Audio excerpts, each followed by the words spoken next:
Titignan natin kung mapapakilig natin to, no? Magpa-blood test ka kaya? Malay mo, ako pala type mo.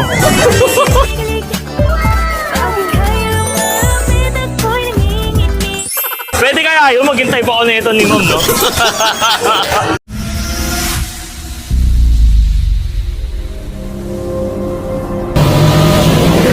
Guys, bali ngayon guys, nandito tayo kay makina. Tapos si Ma'am Hope, ayan guys. Ano nga pala to, representative ng Suzuki, no Ma'am, no? Ayan, model siya ngayon ng Suzuki. Pero nakaraan, napanood kita kay Fake Moto, ano Ma'am? Ano ka ron? Ng Suzuki pa rin, ibang brand, ayun yun. Ibang brand. Bali ngayon guys, ano to, kailangan ko yung tulong ni Ma'am para makakuha tayo ng pants. Titignan natin kung mapapakilig natin to, no? Oh, game. Magpipick up tayo rito kay Ma'am.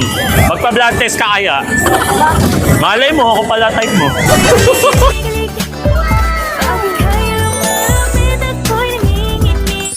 Pwede kaya yun, maging type ako nito ni Ma'am, no? Siyempre, pag bumiti, talo. Ngayon ang mangyayari, guys, bubunot si Ma'am Hope kung magkano yung mapupunta dun sa feeding natin. Anong charity? Ano to, Ma'am, sa mga bata? No, yung mga parang homeless na bata yung bibigyan natin nito. Bali guys, ayan na, bumunot na si Ma'am. Titignan natin kung magkano. 100, grabe naman.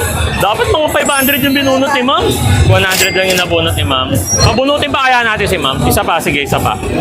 Isa pa para madagdagan yung ano natin. Batang Oh, yung... Buti na lang guys, andito to si Ma'am Hope, no? 100 pa rin, pambira. Parang 200. Wala na, hanggang dalawa lang. Ayan guys, bali, ayan, hanggang dyan lang na muna yung ano namin ni nila Ma'am Hope. Ayan. God bless ko. God bless ko. Special thanks ako rito kay Ma'am Hope. Buti na lang nandyan niya para tulungan tayo para makapagbigay ng tulong sa mga street children na bibigyan natin ng food feeding. Ayan. Bali ngayon guys, yan na lang muna yung vlog namin ni Ma'am Hope. Ayan, at least napailig natin siya, no? Di ba? O, punch Ma'am, punch. Ganyan. Hindi, dito. Dito. Ay na Ma'am. Yan. Yun, dito. Yun.